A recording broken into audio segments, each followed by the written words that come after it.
How not to help the afflicted. Gavin Ortland is going to help us do a wee little bit better than Job's friends. Here we go. How not to help a sufferer appeal too quickly to God's sovereignty. That's what you and I just learned. God's sovereignty in suffering. It's so comforting. When delivered at the right time, this is what Gavin said, God will mean it for good, is said by Joseph years after his suffering, not to Joseph during his suffering. Imagine Joseph's angst and frustration had his brothers gathered around the well to shout down, "Don't worry, brother, God means this for good." And yet, we can walk into a hospital room and start dumping that sovereignty theology onto a sufferer. It doesn't help. Timing, kind of important. Similarly, soon after Paul teaches that all things work together for good, he admonishes us to weep with those who weep. Before quoting the former, let's be sure we're willing to practice the latter. Johnny Erickson Tada, teenager, dives into a lake, snaps her neck, is transported to a hospital. She is lying immobile, strapped down. Now imagine a Christian with good theology entering the room. "Johnny, don't worry about it. God's sovereign in this. It's all going to be good. He's working this thing out for you." It would be kind of insensitive. That is why theology must be applied to the heart of the suffering saint. It must. When it gets applied, be very thoughtful. How to not help a sufferer. Number 2, launch into a story of how God used your suffering. The old turning the tables and aiming everything at yourself. Not helpful. One mark of maturity is learning to genuinely enter into the world of another, rather than always filtering their story through our own. Oh, can I do that so easily? You can approach me with a neck brace on and, "Hey, man, what happened?"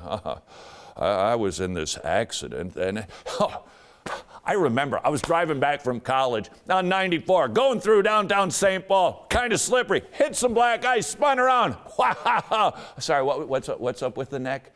And I can't wait to get to my next accident story that is not comforting the afflicted.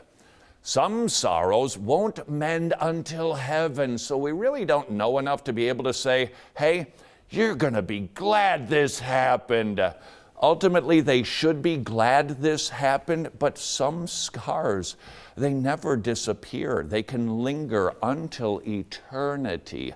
Let's not rush people through their suffering. Number 3, minimize the wrongdoing that caused the suffering.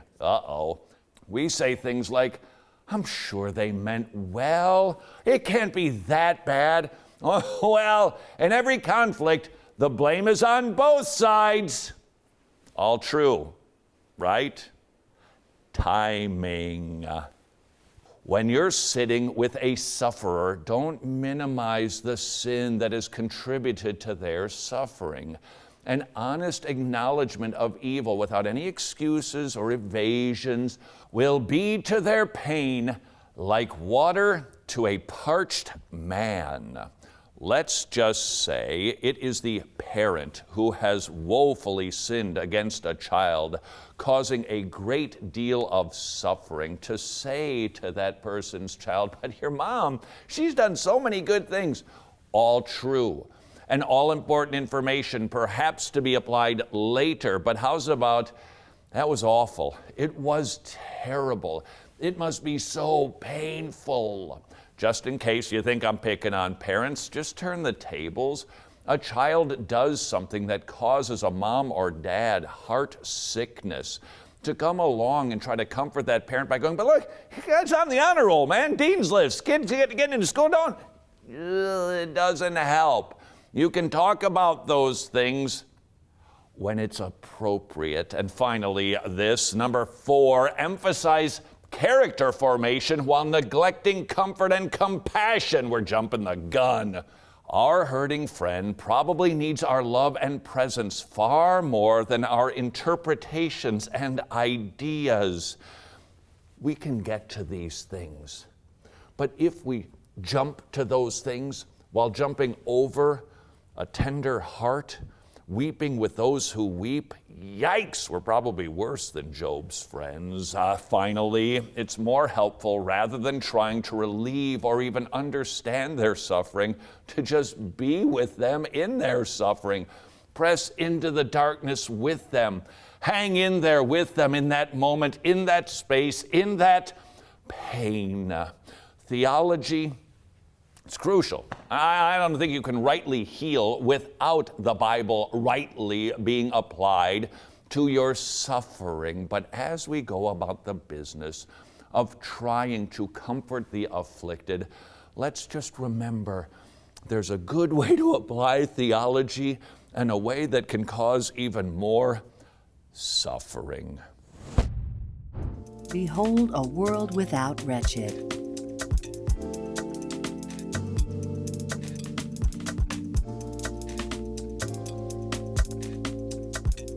Please become a gospel partner